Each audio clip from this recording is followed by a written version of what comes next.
Araw-araw akong pumapasok sa paaralan. Dala ang bigat ng katahimikan. Hindi dahil ayoko magsalita, kundi dahil pakiramdam ko wala naman makikinig. Wala akong mamahaling gamit, minsan wala ring baon. Pero mas mabigat yung mga matang mapanghusga. Mahina, mahirap, walang kwenta. Isang tingin pa lang, may kwento na agad sila tungkol sa akin. Pero hindi nila alam, may pangarap akong mas mataas pa sa tingin nila. Ako si Jan. Tahimik man ako ngayon, balang araw, maririnig din nila ako. Siya na naman, mukhang kawawa. Ano pa nakapasok yan dito? Sure ako, scholar lang yan. Andiyan si Ma'am. Si Ma'am.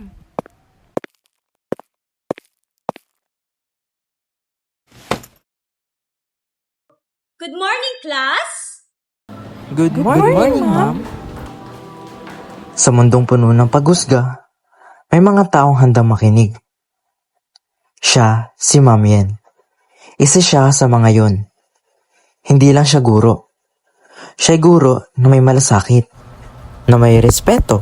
Okay, class. Group project tayo about sa topic natin, inclusion. I'll assign the groups randomly. Group 1, Risa, Angela, and John. Lapitan ko kaya sila.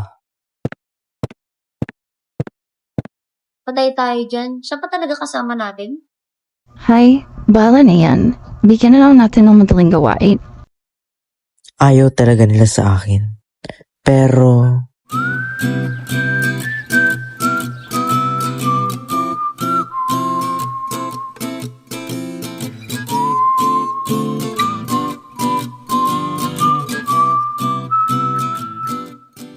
Oy, Jan. Bakit nagsuno ka dyan? Anong ginagawa mo? gumagawa po ako ng project, Ma'am Joy. Hindi po kasi sumipot yung groupmates ko. Ayaw po kasi nila sa akin. Alam mo, Jan, proud ako sa'yo. Kasi nagagawa mo yun kahit wala yung groupmates mo.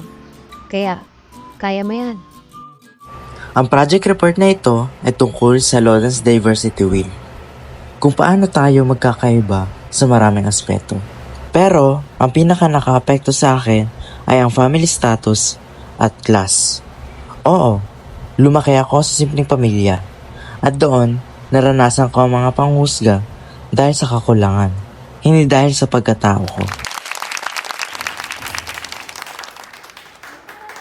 Impressive, John. Obviously, ikaw lang ang gumawa ng project. Ako rin po, ma'am. Di po ako, ma'am.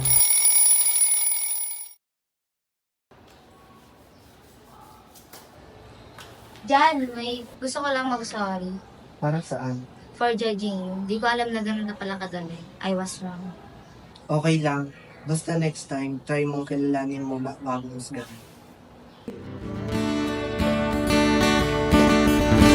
They saw me as a poor, as someone na wala.